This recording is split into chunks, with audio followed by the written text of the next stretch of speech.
তৃণমূলের রাজ্য সাধারণ সম্পাদক কুণাল ঘোষের করা মানহানি মামলায় আদালতে হাজিরা দিলেন বামফ্রন্ট চেয়ারম্যান বিমান বসু, সিপিআইএম এর রাজ্য সম্পাদক মোহাম্মদ সেলিম ও বাম নেতা শতরূপ ঘোষ। বৃহস্পতিবার মেট্রোপলিটন নগর দায়রা আদালত সিপিআইএম এর এই তিন নেতাকেই জামিন দেওয়া হয়। বাম নেতা শতরূপ ঘোষের গাড়ি নিয়ে সোশ্যাল মিডিয়ায় প্রশ্ন তুলেছিলেন তৃণমূলের রাজ্য সাধারণ সম্পাদক কুণাল ঘোষ।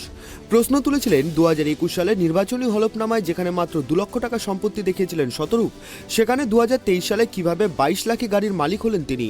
সিপিএম এর হোল টাইমার হয়ে এত দামি গাড়ি চড়াটা কি নীতিবিরুদ্ধ নয়? কুণালের সেই মন্তব্যের জবাব দিতে গিয়ে মাত্রা ছাড়ান শতরূপ।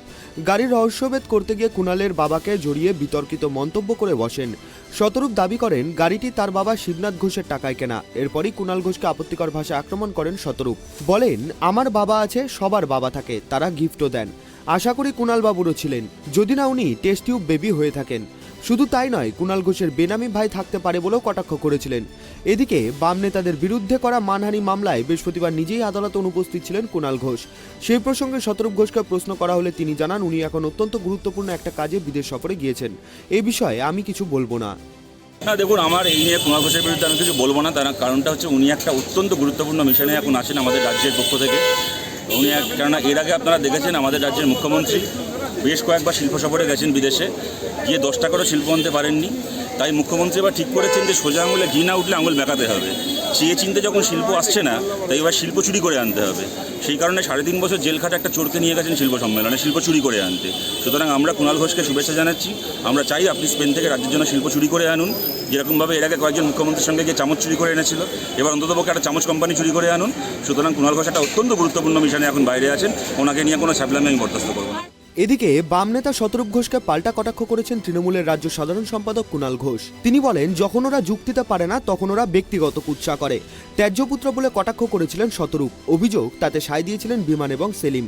এরপর তাদের বিরুদ্ধে মানহানির মামলা করেছিলেন কুণাল ঘোষ। না, সেটা হচ্ছে যখন যুক্তিতে পারে না তখন তো ওরা কুৎসা করে এবং ব্যক্তিগত কুৎসা করে। তো এবার ওই 22 লাখি গাড়ির কমরেড আমাকে বলেছিল আমার বাবা নাকি আমায় ত্যায্যপুত্র করেছে। কি কুরুচিকর আক্রমণ!